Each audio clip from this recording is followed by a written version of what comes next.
On the edge of death, what is waiting for us? Life on fast forward?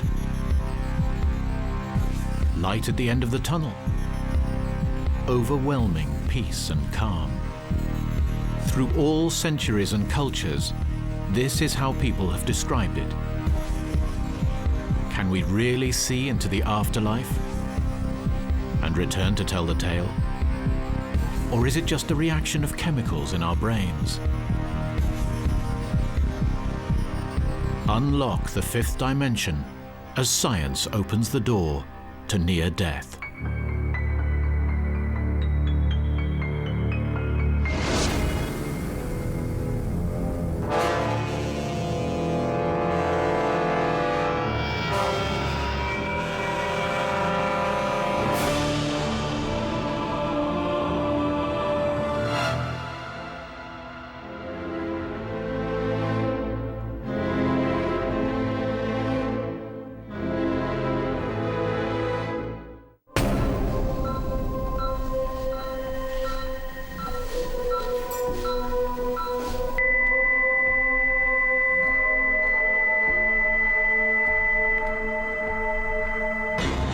Resuscitation after a cardiac arrest. The doctors managed to revive the patient. A brush with death.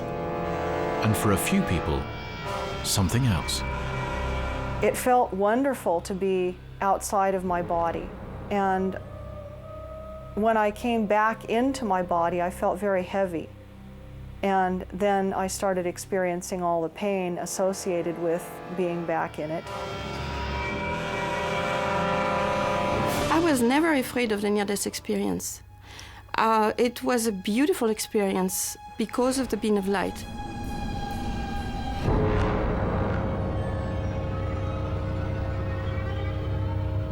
I know there is life after death.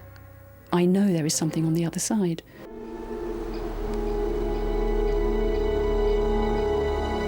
Near-death experiences, or NDEs, are what science calls these events.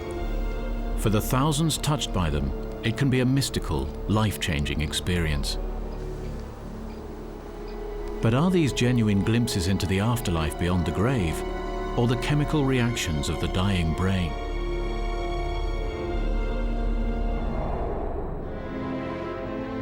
Eastbourne, England, December 1979. 18-year-old Jeanette Atkinson is in intensive care. She's developed a serious blood clot in her lungs after a simple knee operation.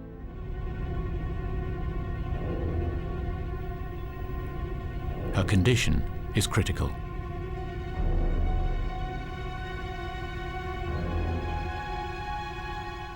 I arrived at the hospital in a very bad state.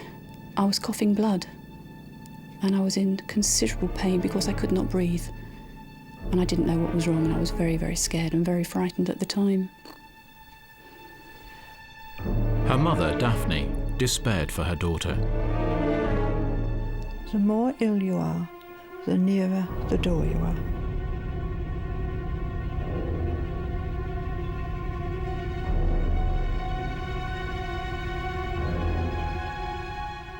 I was not expected to live, so I was close to the door. I felt then that she would never come out of hospital, because to me it was such a danger point that she was in the first bed in that ward. Daphne was filled with guilt. Trying to help, she had massaged her daughter's knee every day after the operation, not realizing she was making things much worse. I was breaking up this clot that was in her leg. And I always blame myself for the fact that I nearly killed her. I had 7 blood clots in my lungs, 3 on one side and 4 on the other. And 1 blood clot normally kills anybody, and 7. It's a bit of a miracle, really, I've been told, that I'm still here. After 48 hours, Jeanette gave up fighting. Above the doors was a clock, and the time was 9 o'clock at night. Then the light changed, and I felt very calm, very peaceful, and I didn't have any pain. I could breathe, and I thought, great, I'm getting better. And then I started floating, and I went out of my body, and I could see me in bed, and I went up on the ceiling and started going up and down the ward, looking at all the other patients in their beds. From there, the light changed again, and around me started going very, very dark.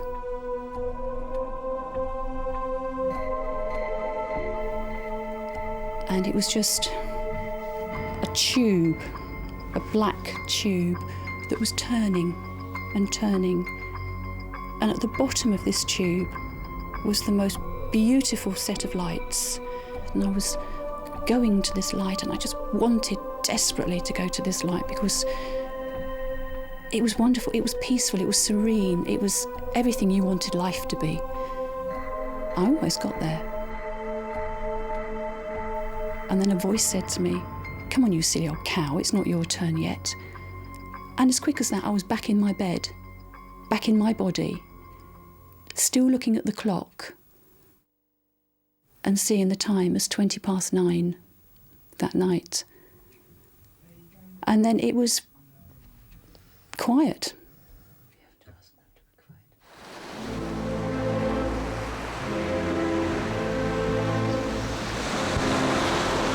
She's convinced that in that 20 minutes, she glimpsed the afterlife.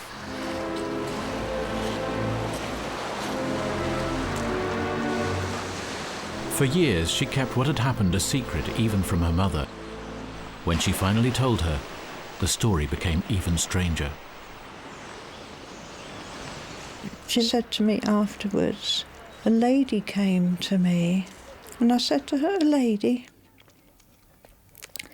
And she described my mother perfectly, in every detail. Now, my mother died when Jeanette was 3. How could a childhood memory resurface so clearly?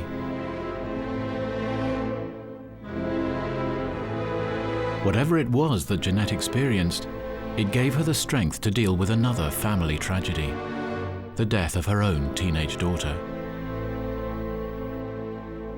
Wherever she is safe because of this experience I've had.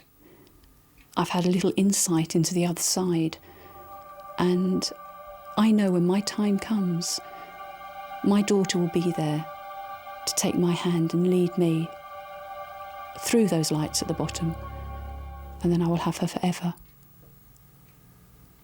But right now, she's happy and she's safe. As medical science improves, more people are being saved who in earlier years would probably have died. At the same time, the number of reported NDEs seems to be growing. For believers, they can offer great comfort.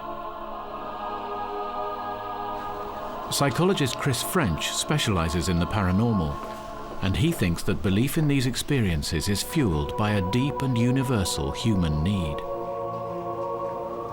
I think so many people find the idea that near-death experiences offer a true glimpse of an afterlife so appealing is precisely because we all want to believe that we survive bodily death and that eventually we will be reunited with our loved ones who have gone before us, and that when we ourselves die, it's not the end for us.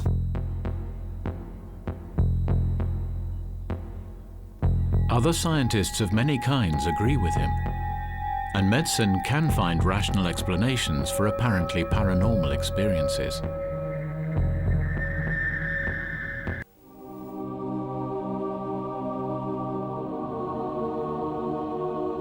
But for many centuries, in many cultures, people have reported these experiences. There is an extraordinary consistency in their stories when describing sights and sensations of entering a new and different existence. In the Doge's Palace in Venice is a picture by the Dutch artist Hieronymus.